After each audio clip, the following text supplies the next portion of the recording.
Hello दोस्तों, स्वागत है बॉक्सर एजुकेशन यूट्यूब चैनल में। आज इस क्लास में रेलवे के महत्वपूर्ण प्रश्नों का अध्ययन करने वाले हैं। दोस्तों, आज हम रेलवे के एग्ज़ाम में पूछे हुए प्रश्नों का एमसीक्यू करने वाले हैं। चलिए शुरू करते हैं प्रथम प्रश्न से। इससे पहले मेरे चैनल को लाइक, सब्सक्राइब और शेयर अवश्य करें।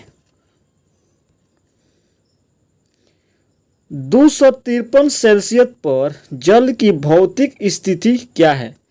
तो जल की भौतिक स्थिति गैसीय है, ऑप्शन ए। अगला प्रश्न, किसी पदार्थ की ऊष्मीय विखंडता व्यक्त की जाती है? तो ऊष्मीय विखंडता किसे व्यक्त करते हैं दोस्तों?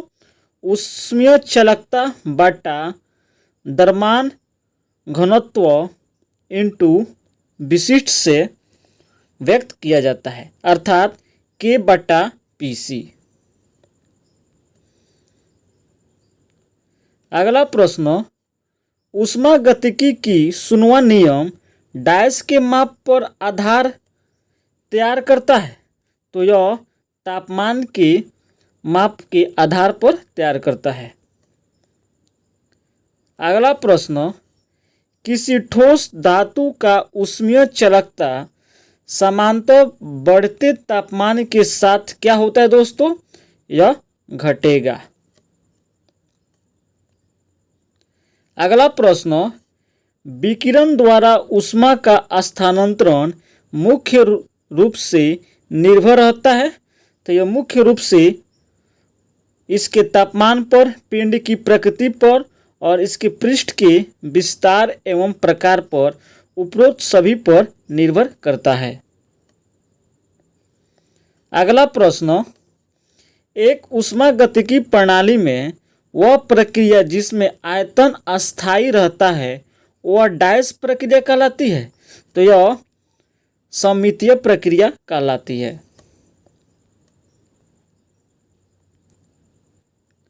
अगला प्रश्न, एक ऊष्मागतिकी प्रणाली में ऊष्मा संतुलन तब तक प्राप्त किया जाता है जब दो पिंड डैश पहुंचते हैं। तो ये दो पिंड सामान्य तापमान तक पहुंचते हैं, ऑप्शन सी। अगला प्रश्न, किसी प्रतिशत का अपेक्षिक गुणधर्म है? तो अपेक्षिक गुणधर्म वाष्पीकरण का उच्च गुप्त ऊष्मा है, ऑप्शन सी। अगला प्रश्न, एक बंद ऊष्मागतिकी प्रणाली वह है जिसमें द्रव्यमान का अंतःकरण नहीं होता है परंतु ऊर्जा का अंतःकरण होता है, ऑप्शन बी। अगला प्रश्न, ऊष्मागतिकी का जेरोथ नियम यह बताता है कि जब दो प्रणाली तीसरी प्रणाली के साथ ऊष्मा संतुलन में है तो वे एक दूसरे के साथ ऊष्मा संतुलन में होती है, ऑप्शन डी। अगला प्रश्न, गर्मी के मौसम में पंखा चलाने पर राहत अनुभव होती है क्योंकि पंखे की हवा से पसीना तेजी से वाष्प बनकर उड़ जाता है, ऑप्शन ए। अगला प्रश्न, जिस तापमान पर किसी गैस का आयतन शून्य हो जाता है उसको क्या कहते हैं? तो उसको परम शून्य तापमान कहते हैं, ऑप्शन बी। अगला प्रश्न, उबलता हुआ जल भाप में बदल रहा है, इस स्थिति में पानी की विशिष्ट ऊष्मा है? तो पानी की विशिष्ट ऊष्मा अनंत है, फाइनाइट है। अगला प्रश्न, संकीर्ण कैलोरी माप में तापमान के मापन से वाष्प में आर्द्रता ज्ञात करने का उदाहरण है? इसका मुख्य उदाहरण परोक्ष मापन है, ऑप्शन बी। अगला प्रश्न, एक पूर्ण गैस की आंतरिक ऊर्जा डैश का क्रियाकलाप है? तो यह किसका क्रियाकलाप दोस्तों? यह मात्र तापमान का क्रियाकलाप है, ऑप्शन ए। अगला प्रश्न, निम्नलिखित में से कौन सा तापगतिकी प्रणाली का एक विशिष्ट गुणधर्म है? तो कौन सा गुणधर्म दोस्तों? यह आयतन का गुणधर्म है। अगला प्रश्न, ऊष्मागतिकी का कौन सा सिद्धांत आंतरिक ऊष्मा की संकल्पना पर प्रकाश डालता है? तो यह प्रथम नियम पर प्रकाश डालता है, ऑप्शन बी। अगला प्रश्न, 1 सेंटीग्रेड से 1 किलो पानी के तापमान को बढ़ाने की आवश्यक ऊष्मा की मात्रा को कहते हैं। तो इस आवश्यक ऊष्मा की मात्रा को स्थिर मात्रा पर अचर आयतन पर विशिष्ट ऊष्मा को कहते हैं, ऑप्शन ए। अगला प्रश्न, विकिरण द्वारा ऊष्मा अंतरण डैश में सबसे कम पाया जाता है? तो सबसे कम विद्युत बल्ब में पाया जाता है। अगला प्रश्न, अपद्रव्यों की उपस्थिति गलनांक की बिंदु को कम करता है और क्वथनांक बिंदु को ऊपर उठाती है। निम्नलिखित में से किस पर यह सिद्धांत लागू नहीं किया गया है? तो यह पकाने के समय को कम करने के लिए प्रेशर कुकर का उपयोग किया जाता है, ऑप्शन सी। अगला प्रश्न, निम्न में से किस प्रक्रिया में ताप के संचालन द्रव्य एवं गैस में होता है? तो कौन है दोस्तों? टकराव एवं फैलाव, ऑप्शन सी। अगला प्रश्न, एक वस्तु से दूसरी वस्तु में ताप स्थानांतरण की प्राथमिक आवश्यकता है? तो प्राथमिक आवश्यकता दो वस्तुओं के तापमान भिन्न होना चाहिए, ऑप्शन सी। अगला प्रश्न, ज्वाला का अधिकतम ताप प्राप्त होता है, यह आंतरिक कोनों पर प्राप्त होता है। अगला प्रश्न, ताप एंट्रोपी आकृति में स्थिर आयतन का ढलान दर्शाया जाता है, तो यह T/Cv के द्वारा दर्शाया जाता है। अगला प्रश्न, स्टेफन बोल्ट्जमैन नियम लागू होता है, तो यह काली वस्तु पर लागू होता है, ऑप्शन सी। अगला प्रश्न, चालन संवहन और विकिरण द्वारा ताप स्थानांतरित किया जाता है, तो यह नीली वस्तु पर किया जाता है।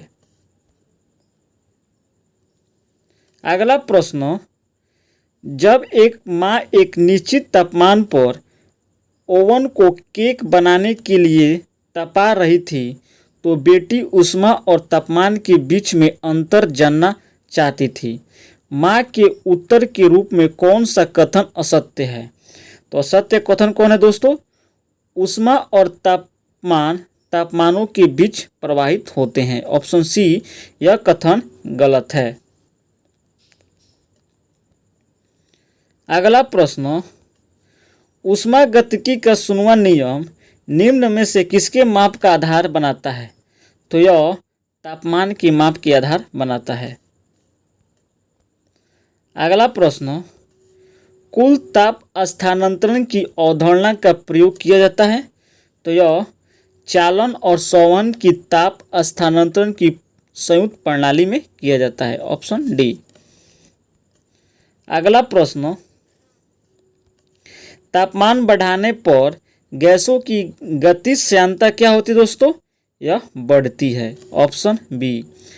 गतिकी का पहला नियम संबंधित है, तो पहला नियम ऊर्जा के संरक्षण से संबंधित है। अगला प्रश्न, वह प्रक्रिया जिसमें किसी प्रणाली में ताप न प्रवेश करता है न छोड़ता है, तो क्या कहलाता है? यह आइसेंट्रोपिक कहलाता है, ऑप्शन सी। अगला प्रश्न, ठोसों में ताप का प्रवाह होता है केवल चालन द्वारा, ऑप्शन ए। निम्न में से किसकी ऊष्मीय चालकता सबसे अधिक होती है? तो सबसे अधिक ठोस बर्फ की होती है, ऑप्शन सी। अगला प्रश्न, निम्नलिखित में से कौन ऊष्मा का सबसे अच्छा संचालक है? तो ऊष्मा का सबसे अच्छा संचालक पारा है। पानी का त्रिपल बिंदु तापमान है, तो त्रिपल बिंदु तापमान 273.16 के है, ऑप्शन डी। अगला प्रश्न, ऊष्मागतिकी के निम्न नियम में से कौन सा नियम ताप स्थानांतरण के लिए जिम्मेवार है? तो कौन है दोस्तों ऊष्मागतिकी का दूसरा नियम? Option C. अगला प्रश्न, निम्नलिखित ताप स्थानांतरण प्रणाली में कौन बॉयलर भट्टी से पानी की दीवारों में मुख्य रूप से जगह लेता है? तो कौन है दोस्तों? विकिरण, ऑप्शन सी। अगला प्रश्न, क्रिटिकल बिंदु पर वाष्पीकरण एनाथोल्पी होती है, यह कैसे दोस्तों? यह शून्य होती है, ऑप्शन डी। अगला प्रश्न, किसी सतह के लंबवत दिशा में विकिरण की तीव्रता बराबर होती है, तो यह सतह की उत्सर्जन शक्ति और 1/ji के गुणनफल के बराबर होती है, ऑप्शन सी। अगला प्रश्न, अगर किसी ठोस सतह का तापमान 27 सेल्सियस से 627 सेल्सियस होता है तो उत्सर्जन शक्ति में बदलाव किस अनुपात में होगा? तो उत्सर्जन शक्ति में बदलाव 81:1 होगा। अगला प्रश्न, निम्न में से कौन सी द्रव प्रवाह परिस्थितियों में उच्च तापमान हस्तांतरण गुणांक है? तो कौन है दोस्तों? भाप का संघन, ऑप्शन डी। अगला प्रश्न, ऐसी मशीन जो ऊष्मागतिकी के पहले नियम का उल्लंघन करती है उसे क्या कहते हैं? तो उसे PMN1 कहते हैं, ऑप्शन ए। अगला प्रश्न, थर्मल समयावस्था में सभी तत्वों के लिए कुल उत्सर्जक पावर और कुल अवशोषकता का अनुपात स्थिर होता है, यह कौन सा सिद्धांत है? तो यह किरचॉफ लॉ का सिद्धांत है, ऑप्शन ए। अगला प्रश्न, जब दो पदार्थ तीसरे पदार्थ के साथ तापीय साम्यावस्था में है और आपस में भी तापीय साम्यावस्था में है, इस कथन को क्या कहते हैं? तो इस कथन को ऊष्मा की गतिकी का शून्यवां नियम कहते हैं, ऑप्शन ए। अगला प्रश्न,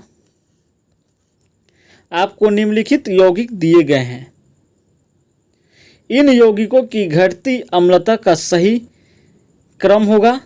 तो सही क्रम क्या है दोस्तों? ऑप्शन ए है, जो अम्लों की घटती अम्लता का सही क्रम है। अगला प्रश्न, निम्नलिखित में से कौन सी गैस का रेफ्रिजरेटर में प्रयोग किया जाता है? तो रेफ्रिजरेटर में अमोनिया का प्रयोग किया जाता है। अगला प्रश्न, यदि एक ऊष्मा स्रोत तापमान T1 पर है और वह एक सिस्टम को तापमान T2 ऊष्मा स्थानांतरित करता है, तो बताइए कि निम्न में से कौन सा कथन सही नहीं है? तो सही कथन कौन है दोस्तों? यह है डेल्टा सिस्टम प्लस डेल्टा स्रोत बढ़ती है, ऑप्शन डी। अगला प्रश्न, ऊष्मा स्थानांतरण निम्न में से किसके अनुसार होता है?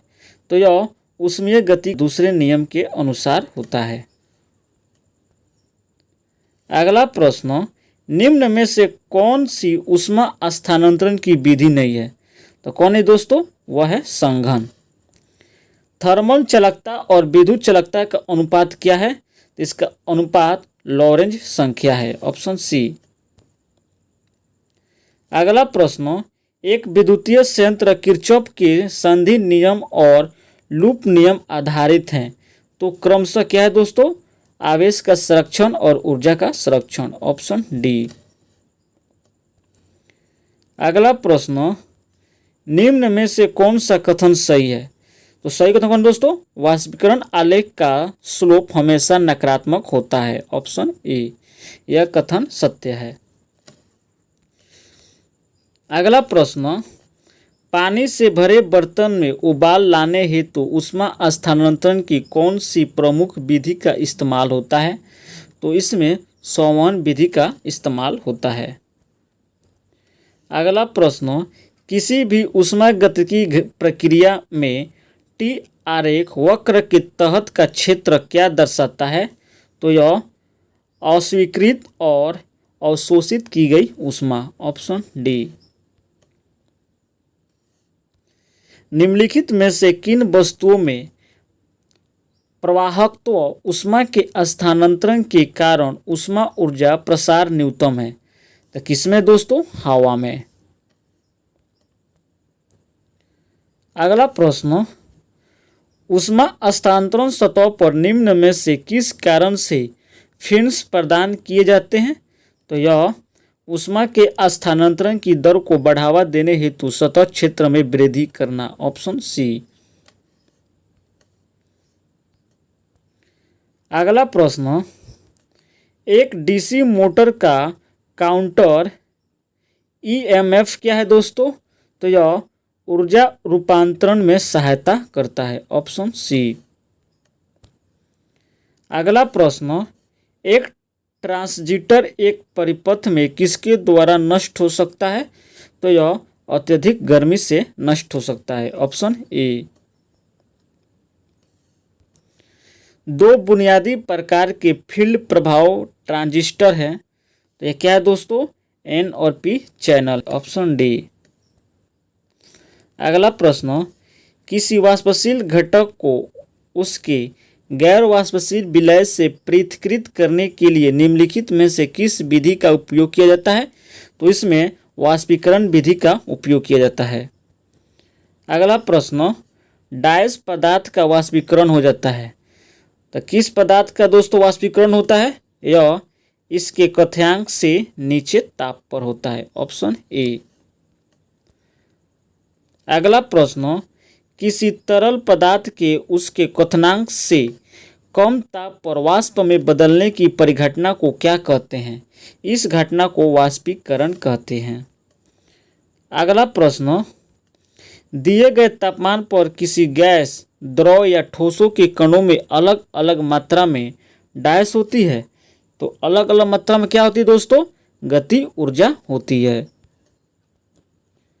अगला प्रश्न, संवेदन का सबसे महत्वपूर्ण कार्य क्या है? तो इसका सबसे महत्वपूर्ण कार्य शरीर के तापमान को नियंत्रित करने के लिए, ऑप्शन बी। अगला प्रश्न, निम्न में से किसका अपवर्तांक कम होता है? तो अपवर्तांक वायु का कम होता है। जब वाष्प आपस जल में संघित हो जाती है तो ऊष्मा मुक्त हो जाती है, ऑप्शन ए। अगला प्रश्न, निम्नलिखित में से कौन सा तरल वाष्पीकरण की दर को कम करता है? तो तरल वाष्पीकरण की दर को सतह क्षेत्रफल में कमी होती है, ऑप्शन सी। अगला प्रश्न, ऊष्मा संचरण की वह कौन सी प्रक्रिया है जिसमें ऊष्मा के स्थानांतरण के लिए माध्यम की आवश्यकता नहीं है? तो कौन है? विकिरण है।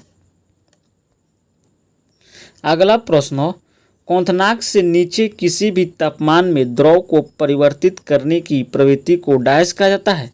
इस प्रवृत्ति को वाष्पीकरण कहते हैं। अगला प्रश्न, किस प्रक्रिया में सिस्टम अपने बाह्य के वातावरण से निरपेक्ष रहता है जिसमें अवशोषित या उत्सर्जित ऊष्मा का मान शून्य होता है? तो कौन है दोस्तों? रुद्रवंश प्रक्रम है, ऑप्शन ए। अगला प्रश्न, तापन द्वारा की जाने वाली अपघटन अभिक्रिया क्या कहलाती है? तो यह ऊष्मीय अपघटन कहलाती है, ऑप्शन सी। दोस्तों, अब हम स्थिर वैद्युत से संबंधित प्रश्नों का अध्ययन करने जा रहे हैं। मेरे चैनल को लाइक, सब्सक्राइब और शेयर अवश्य करें। अगर आपको इस चैनल का, इस वीडियो का PDF लेने के लिए मेरे टेलीग्राम चैनल को ज्वाइन कीजिए। बिजली के एक सेल में कितने टर्मिनल होते हैं? तो इसमें 2 टर्मिनल होते हैं। अगला प्रश्न, किसी आवेशित निकाय द्वारा किसी अन्य आवेशित निकाय पर लगाए गए बल को क्या कहते हैं? उसे विद्युत स्थैतिक बल कहते हैं, ऑप्शन सी। अगला प्रश्न, प्रकाश बल्ब का फिलामेंट बनाने के लिए डैश धातु का उपयोग किया जाता है। इसमें टंगस्टन धातु का उपयोग करते हैं। अगला प्रश्न, जब तार की लंबाई दोगुनी हो जाती है तो एमीटर की रीडिंग डैश हो जाती है, तो एमीटर की रीडिंग आधी कम हो जाती है। अगला प्रश्न, 2500 वाट्स बराबर कितने किलो वाट का होता है दोस्तों? यह 2.5 किलो वाट का होता है। डैश अर्धचालक है। अर्धचालक कौन है दोस्तों? गैलीलियम, Ge। अगला प्रश्न, किस प्राकृतिक घटना में स्थैतिक विद्युत शामिल होती है? तो किसमें होती है? तड़ित में। अगला प्रश्न, गड़गड़ाहट की आवाज़ डैश की वजह से होती है, तो यह ध्वनि के बादलों और भूमि जैसी कई प्रवातक सतहों से क्रमिक प्रवर्तन के होती है। Option B. अगला प्रश्न, 1752 में किस अमेरिकी वैज्ञानिक ने यह बताया कि बिजली कड़कना और आपके कपड़ों में चिंगारी निकलना वास्तव में एक ही परिघटना है? तो किसने बताया? बेंजामिन फ्रैंकलिन ने। अगला प्रश्न, दिल की छवि बनाने के लिए अल्ट्रासोनिक तरंगों के प्रतिबिंब का उपयोग करने वाली तकनीकी को क्या कहा जाता है? इस तकनीकी को इकोकार्डियोग्राफी कहा जाता है। Option C. अगला प्रश्न, स्थिर और वर्तमान बिजली के संबंध में निम्नलिखित में से कौन सा कथन सही है? तो सही कथन कौन है दोस्तों? स्थैतिक बिजली इलेक्ट्रिक चार्ज के साथ आराम करती है, जबकि वर्तमान बिजली गति में इलेक्ट्रिक चार्ज से संबंधित है। Option A. अगला प्रश्न, एक प्रक्रिया जिसमें कोई ऊष्मा प्रणाली की सीमा को पार नहीं करती है, तो वो क्या कहलाती है दोस्तों? वह रुद्रवंश प्रक्रिया कहलाती है। Option B.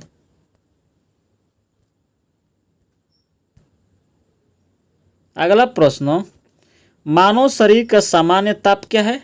तो मानव शरीर के सामान्य ताप 98.6 फ़ारेनहाइट है। अगला प्रश्न, एक आवेशित शरीर द्वारा दूसरे आवेशित या अपवर्तित शरीर का कौन सा बल उत्पादित होता है?